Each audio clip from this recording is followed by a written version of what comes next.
Before I begin the lesson, I want to make a note that we've got a lot of folks to be traveling over this week. We have some folks that be traveling to us this week, and when you're doing your prayers, be sure to remember those who are traveling in your prayers that they may have safe travels.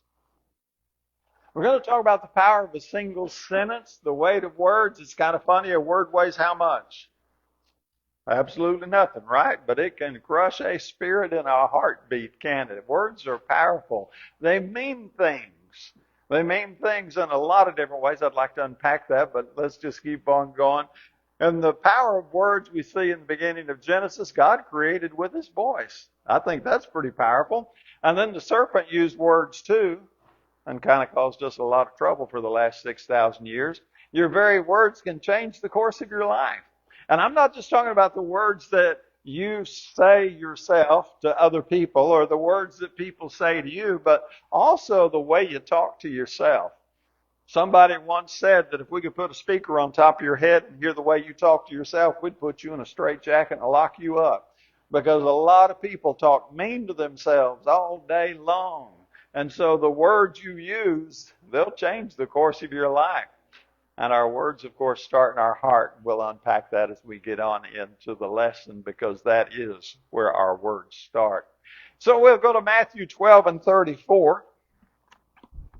Matthew 12 and 34. Our words begin in our heart.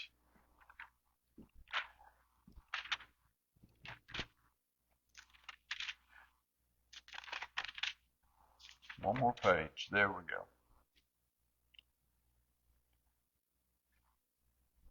Christ says, everybody, I got a little aside here.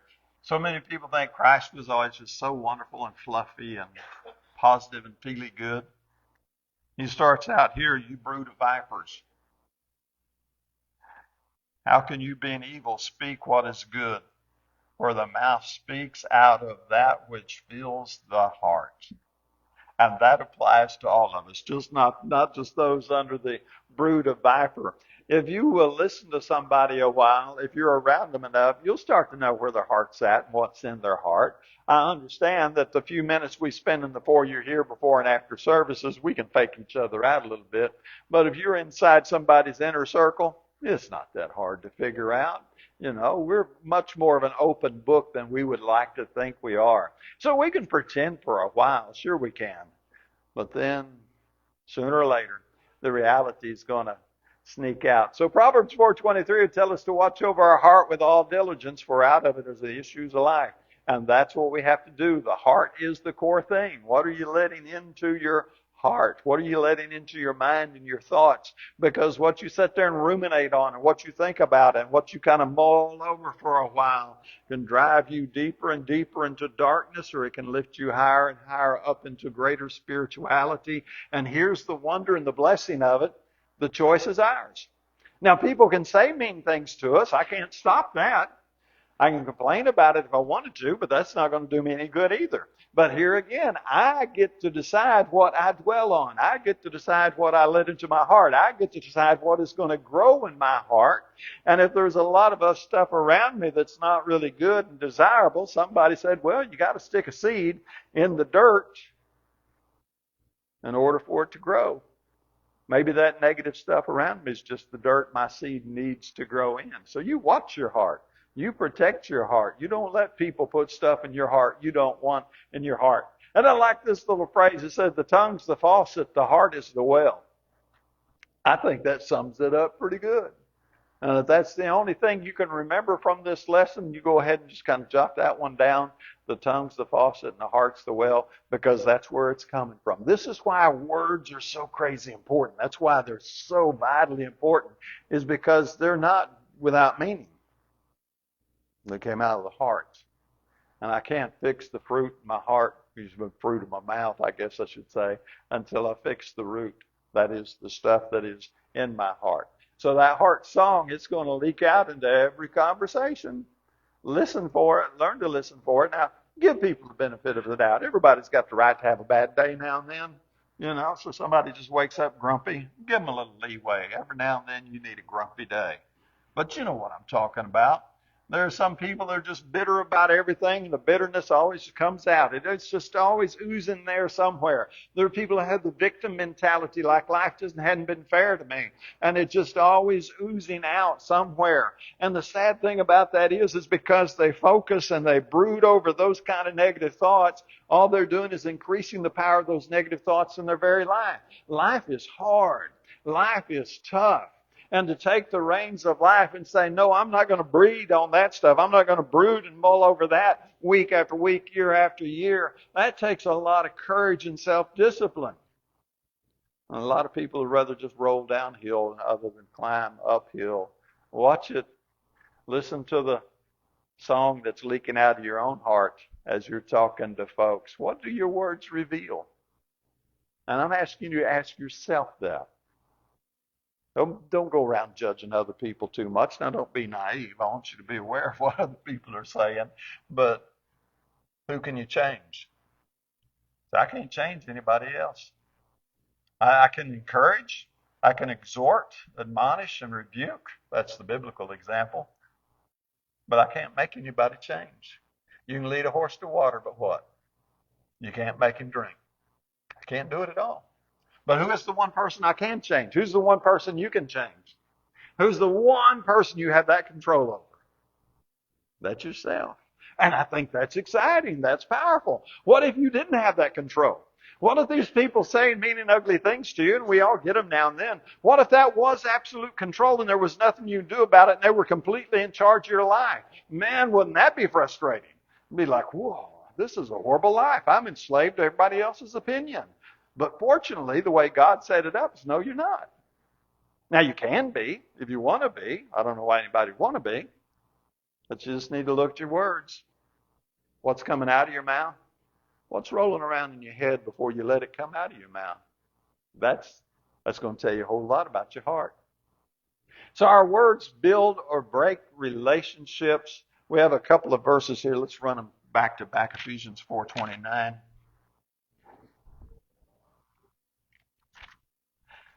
And then we'll jump right over to Colossians 4:6. Let no unwholesome word proceed from your mouth, but only such a word as is good for edification according to the need of the moment, that it will give grace to those who hear. Wow. That's pretty awesome, isn't it? And then we get over here to 4:6, Colossians 4:6. Let your speech always be with grace. Now, did you catch that? Ephesians 4:29 also said, so that it will give grace to those who hear. And then over here he says, let your speech always be with grace, as though seasoned with salt, so that you will know how you ought to respond to each other.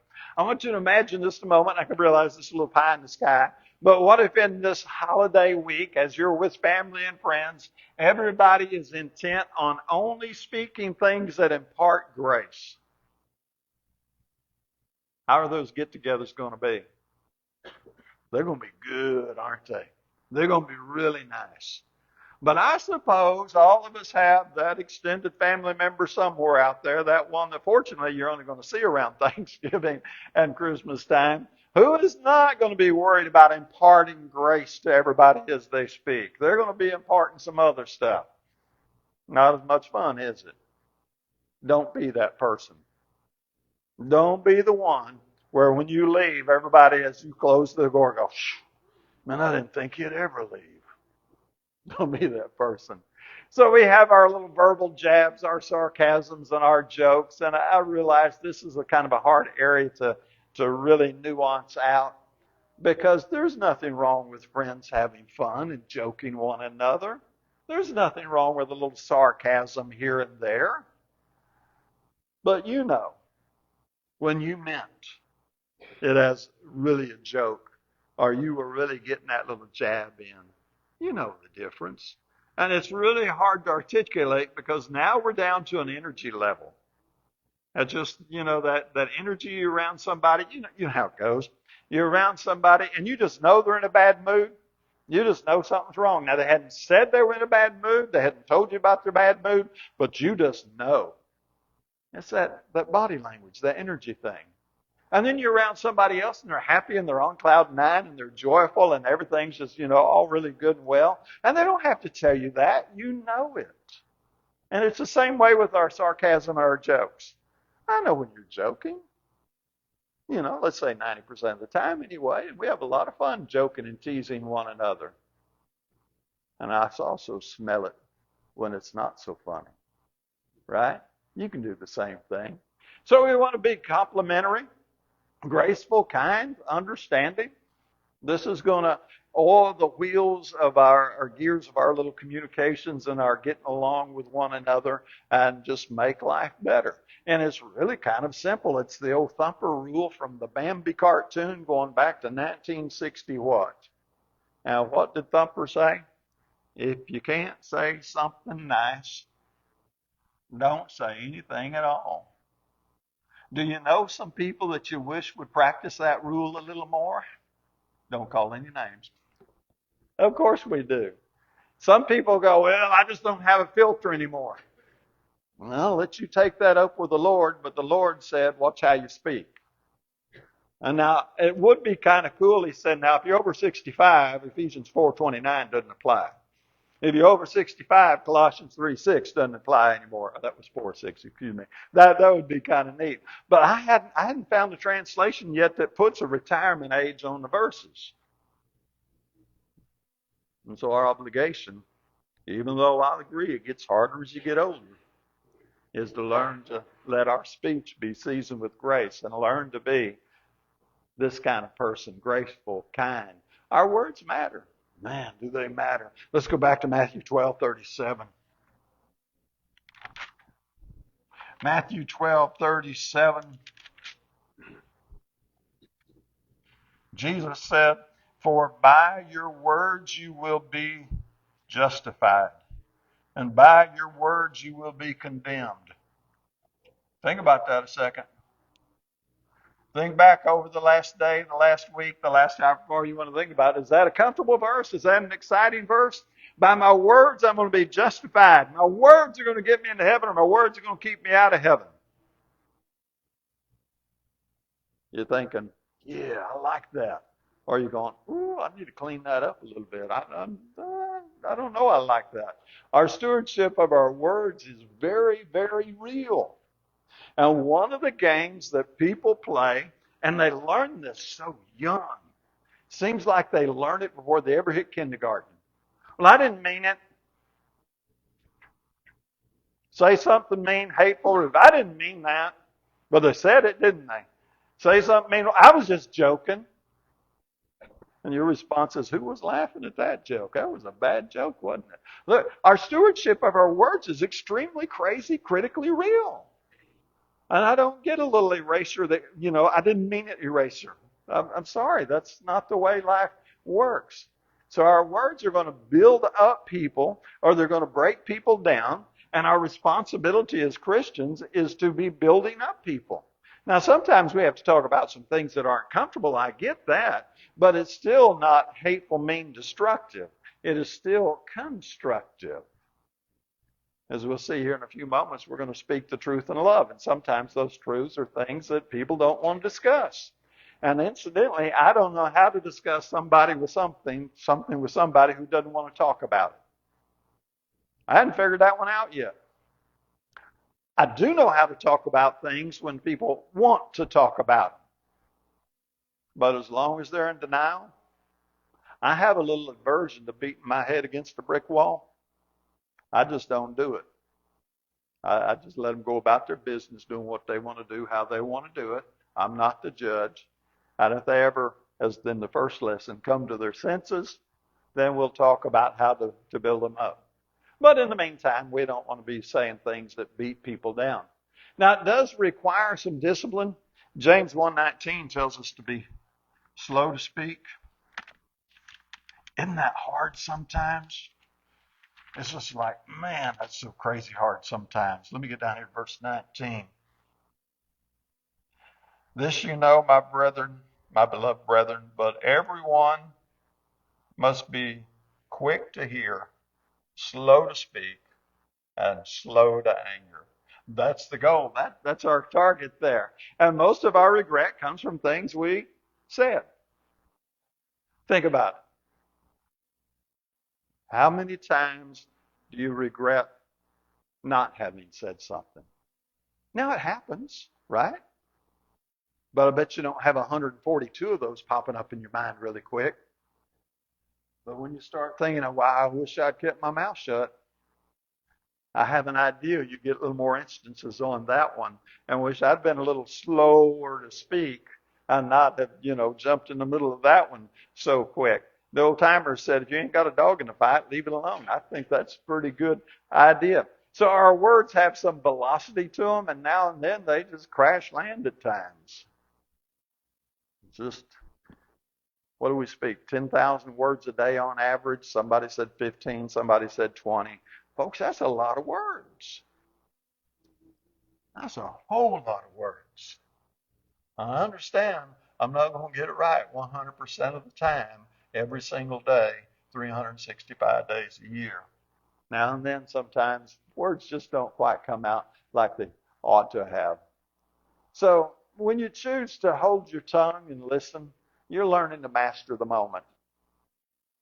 And let me tell you, that is a great skill to develop.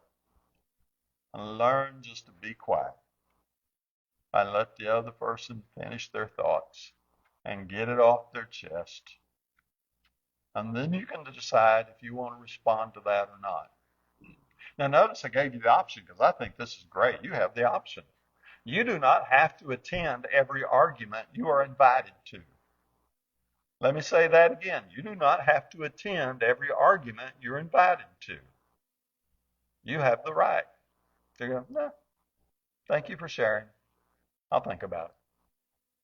Now, some people think they got to fight every fight that comes along. Okay, if that's your mentality, I'll let you live life that way. But I'm not going to do it. I'm going to learn to master the moment, step back, and start to watch and think instead of let my heart jump into things. Because, frankly, the few times I've just let my heart jump into something, I sure wish I could have backpedaled my way out of it pretty quick.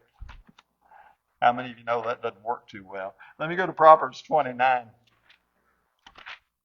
Proverbs 29 and verse 20.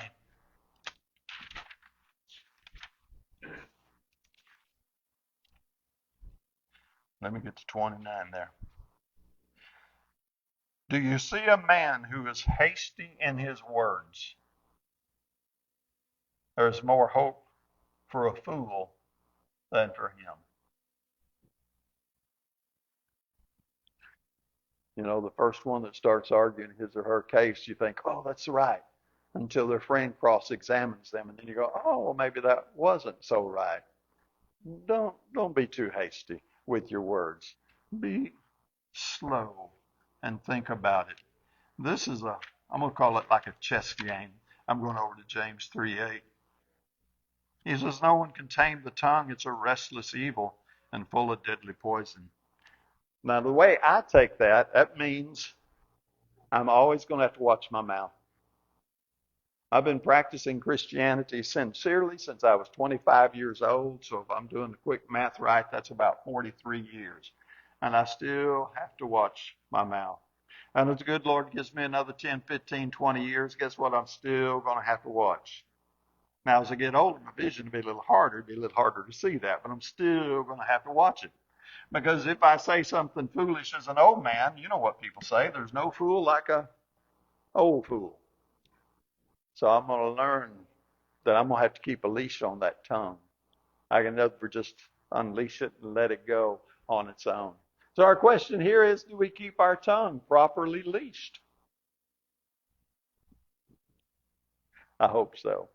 I hope to encourage just exactly that.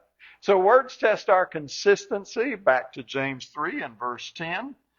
From the same mouth comes both blessing and cursing. My brethren, these things ought not to be this way. He goes on to say, does a fountain send out from the same opening both fresh and bitter water? Can a fig tree, my brethren, produce olives, or a vine produce figs? Nor can salt water produce fresh. We need to be consistent. Our tongues reveal way more than we think they do. You know, folks show up on Sunday. I love that you show up on Sunday. Most of you be back on Wednesday. That's great.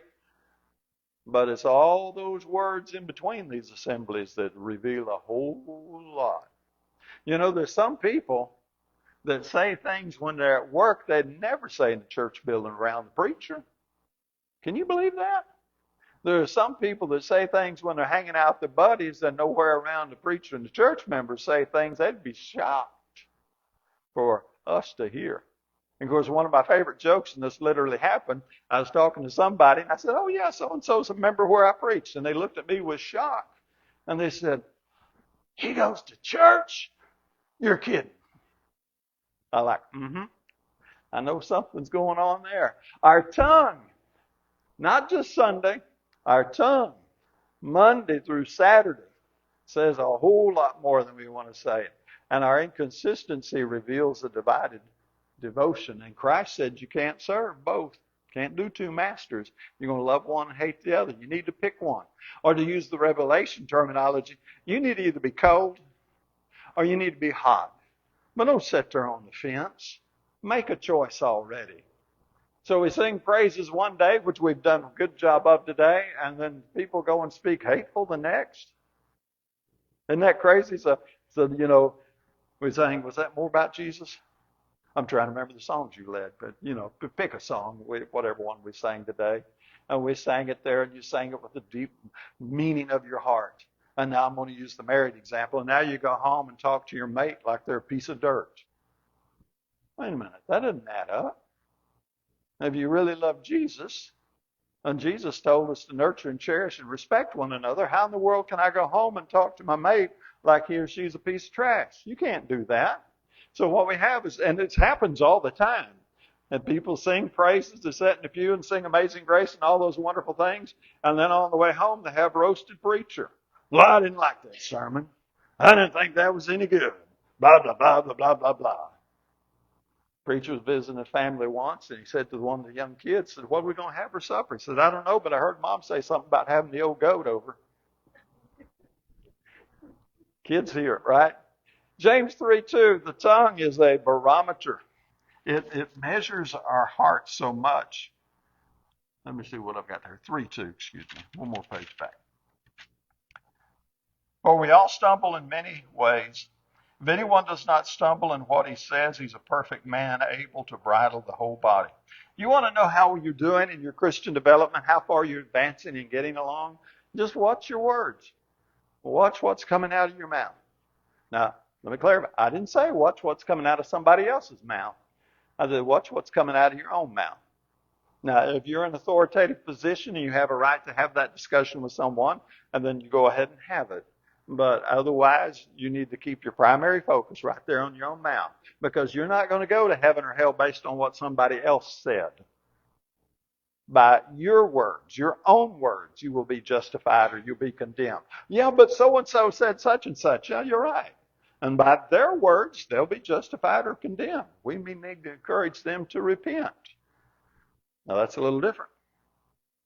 There's a little difference in really having compassion and not wanting somebody to suffer and be lost and getting revenge and getting even because they said something I didn't like. But that's one of the tough ones. Be sure you learn that distinction. So our tongue is going to tell us a whole lot about us, and we carry the power to heal, to nurture, and support, and we do. And there are a lot of people that are looking for that nurturing, that healing, that support. Be that person. Be the one. That's the old bulletin article where basically they said if you knew somebody that was kind and polite and passionate and all this thing, basically they just did a parallel out of 1 Corinthians 13, 4 through 7. Said if you knew somebody like that, what would you think about that person? Of course, everybody goes, well, I think that was the greatest person in the world. And the end of the bulletin article says, be that person. Oh, I get to choose how I speak to other people. I get to choose whether my words are going to be healing or nurturing or supportive. Okay. It's my choice. And it's your choice. You're talking about some great freedom. So do our words carry Jesus' compassion, His truth, His mercy, and His love? Because that's what we mean. Now, for those of you in an authoritative position, that can be a parent over children. That could be an employer or a manager over employees, I'm not suggesting that you cannot reprimand somebody under your authority, okay? I'm not suggesting that you can't admonish, rebuke, and exhort, to use the biblical words. When we're talking about this subject, this doesn't mean every word that comes out of my mouth has got to be like beautiful, fluffy butterflies and makes you feel all good and tingly all over all the time. Now, I hope some of the words that come out of my mouth during my lifetime make people feel good, but sometimes we need to sit down and have a hard talk about some hard things that people don't want to hear. But those words still have to be with that same love. And love, if you really boil it down in the Greek, is just looking for the best for the other person. Isn't that neat? I'm looking out for your good, eternal good. That's not the same little shallow definition we have in America right now. Our words also reflect our witness. How we speak to others matter. People see how we speak to one another, how we treat one another. And that really is important.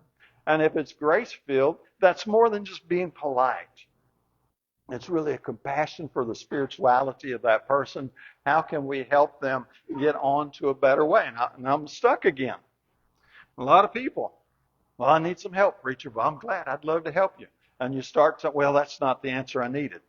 Well, let's try it. Well, that wasn't the answer I needed either. You know, I don't know at what point I get to say, just give me the answer you want me to tell you.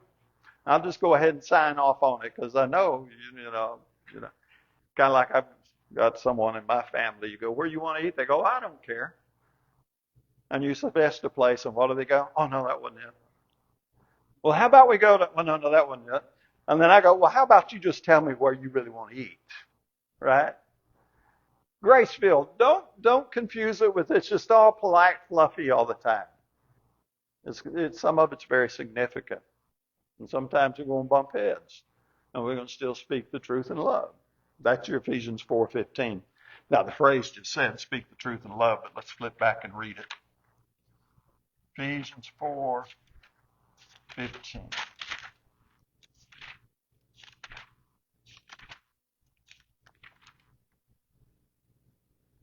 But speaking the truth in love, we are to grow up in all aspects into Him who is the head, even Christ. From the whole body being knit and joined together. So our words need to be consistent with our life. Now again, I get you're not going to do it 1,000% all the time, but there needs to be an obvious consistency there.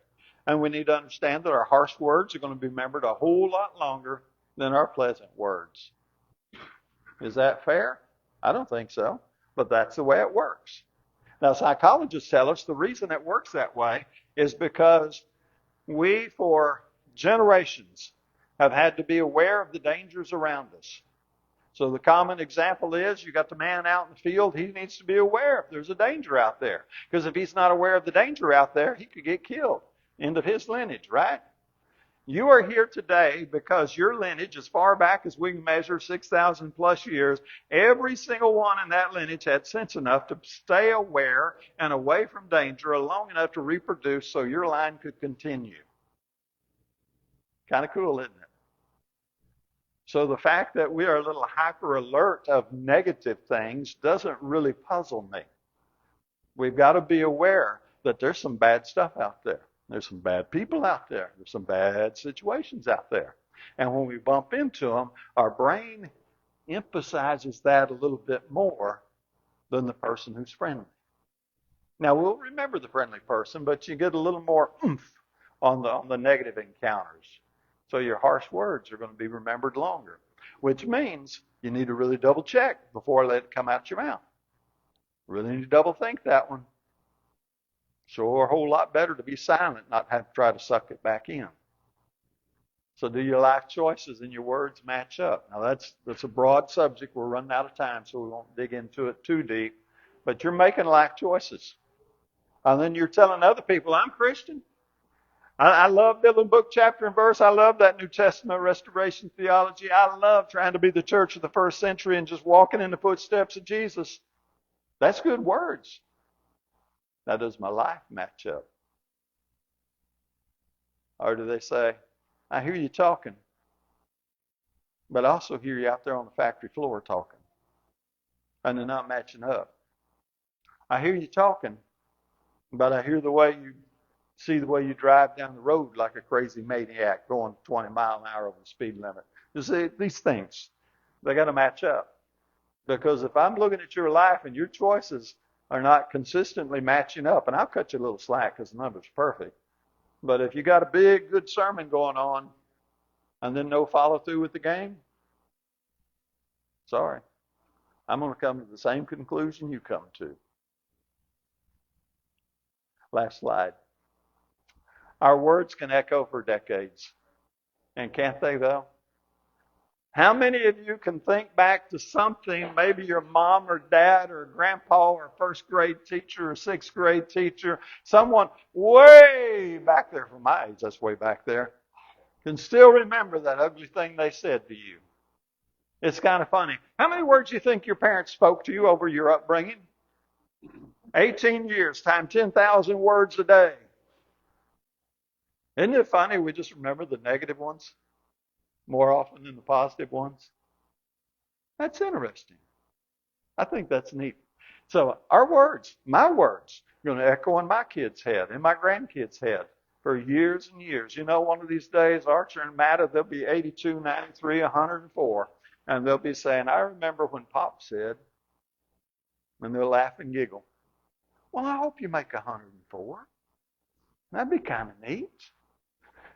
Your words, your daily conversation, it matters.